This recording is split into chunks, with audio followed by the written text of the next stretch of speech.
Good morning বন্ধুরা, কেমন আছো সবাই? আশা করি তোমরা সবাই খুব খুব ভালো আছো। আমরাও ভালো আছি। পঞ্চানন প্রামাণিক ব্লগে তোমাদের সবাইকে স্বাগত।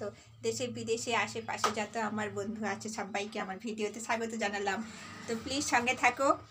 আজকে এখন বাজে সকাল 11টা সাড়ে 11টা প্রায় বেজে গেছে। আমার ছেলে পরীক্ষা দিয়ে ঘরে চলে এসেছে।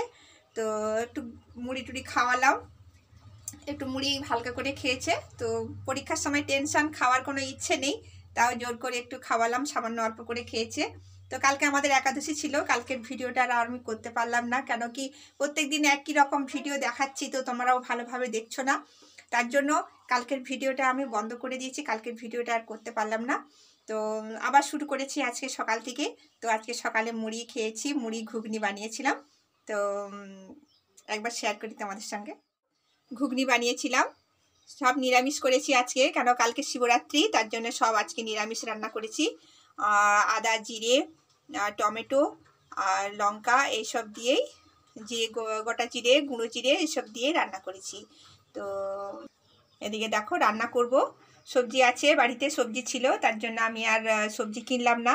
তো দেখো এদিকে কুমড়ো দিয়ে ডাঁটা দিয়ে রান্না করব, আর পটল আলুর তরকারি করব, ডাল করব। নিরামিষের দিনে নিরামিষ রান্না করে খেলে কিন্তু খুব সুন্দর লাগে খেতে। তো এগুলো রান্না করব আজকে। তো দেখি বাচ্চারা কি করছে। বাচ্চাদের পরীক্ষা, ওরা মানে পড়তে বসেছে। আমার ছেলে এসে একটু কার্টুন দেখা হয়ে গেছে, দিয়ে এবারে পড়তে বসেছে। আমার ছেলের কার্টুন দেখা চাই। দেখো আমি ওদিকে ভিডিও করছি আর আমার ছেলে মেয়ে সব বসে রয়েছে, তারা কেউ পড়ছে না ঠিকভাবে।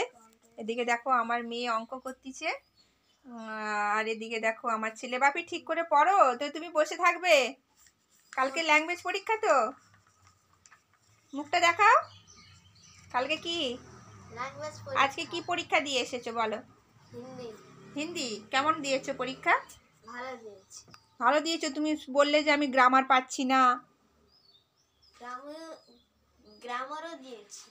গ্রামার পরীক্ষা দিয়েছো ঠিক করে? আচ্ছা ঠিক আছে, পড়ো। আমি কিন্তু টেস্ট নেবো ল্যাঙ্গুয়েজ, তো কালকে ল্যাঙ্গুয়েজের টেস্ট নেবো, ঠিক আছে? সোনা বসে আছো কেন? খাতাটা ওটা কি ভাইয়ের খাতা? তাহলে তুমি ভাইয়ের খাতা তুমি নিয়েছো কেন? চলো তুমি তোমার কাজ করো। সবজিগুলো কেটে নিচ্ছি, ওদিকে ভাতটা বসিয়ে দিয়েছি, ডালটা হচ্ছে। আমি কৌটোর মধ্যে ডাল দিয়ে দিই, তাড়াতাড়ি হবে বলে, আর গ্যাসটাও অনেকটা বাঁচে, তাই না? তো এই জন্য কুকারের কৌটোর মধ্যে দিয়ে দিচ্ছি ভাতের সঙ্গে।